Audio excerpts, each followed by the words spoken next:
Jo jau tagad izglītības tajā lauciņā tiešām liekas, ka viss tiek reformēts. Ko jūs, teiksim, varētu atbalstīt? Vispirms jāteic, ka šīs idejas ir pārspriestas jau aizvadīto 10 gadu laikā. Ir tikai kādas 2 jaunas ierosmes, par kurām arī tiek visaktīvāk diskutēts. Bet tiem, kas strādā izglītības sistēmā jau ilgāku laiku, jauni ir visai maz. Mēs gluži vienkārši varam spriest par to, vai šīs jau iepriekš izteiktās idejas būtu īstenojams pašreizējā sociāla-ekonomiskajā situācijā. Mūsuprāt, pilnīgi noteikti ir jārisina jautājums par pedagoģu algu paaugstināšanu. Pašreiz arī visā pasaulē tiek atzīts, ka bez aktīvas izglītības sistēmas darbinieku līdzdalības neviena iniciatīva, pat vispareizākā, nevar tikt īstenota. Un tieši skolotājiem ir jābūt pašai galvenajai figūrai. Nevelti pasaules izglītības samitā, no kuras atgriezos vakar, galvenais sauklis bija: cieniet skolotāju, dodiet viņam vairāk naudas. Jo vārdos jau ik viens mums runās par to, cik ārkārtīgi svarīgi ir dot mūsdienīgu izglītību, bet ir jāsaprot, ka to mēs nevaram, ja netiek veikti pienācīgi lieli ieguldījumi. Un vēl, protams, jāatceras, ka nevar reformēt izglītības sistēmu, ja nemainās sabiedrība.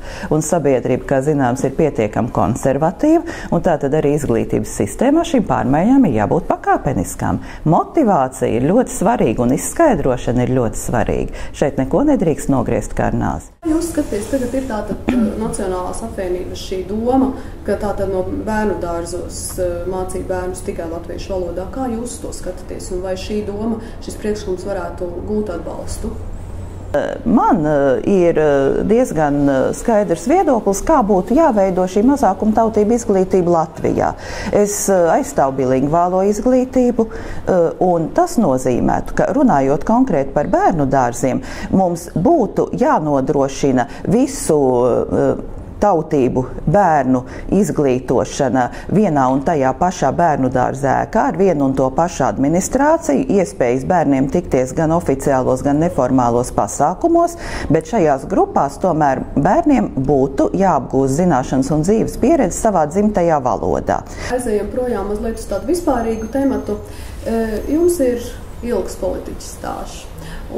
Bet pirms gada tātad jūs tagadējais kolēģis Zatlers ierosināja Saeimas atlaišanu, un mums tagad ir jauna Saeima.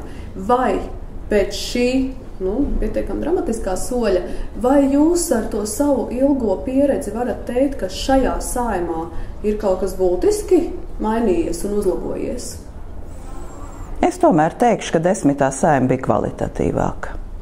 Pat ar visu to, ka jūsu koalīcijas partneri ļoti daudzus lēmumus boikotēja, sablašķējoties ar saskaņas centru. 10. Saeimā bija ļoti īsts darbības periods. Un, protams, trūkumi bija gan 10. Saeimā, trūkumi ir arī 11. Saeimā. Šāda ideāla modeļa vispār šķiet nebūs. Bet es tiešām nedomāju, ka šis satricinājums atmaksājās. Saeimā deputāti ir visādi. Lielākā daļa tik tiešām ir cilvēki, pret kuriem jāizturas ar cieņu, un, protams, ir arī garām gājēji. Un no savas 4 Saeimu pieredzes es varu spriest, ka šīs proporcijas būtībā nav mainījušās. Runa varbūt par konkrētām personālijām, bet ikvienas valsts parlamentā būs visādi cilvēki. Un tāpēc mums, protams, ir daudz rūpīgāk jādomā tieši par principu, kā partijas izvēlas savus kandidātus parlamentam, un arī vēlētājiem, protams, ir jāapzinās, ka viņu izvēlei var būt diezgan nopietnas sekas.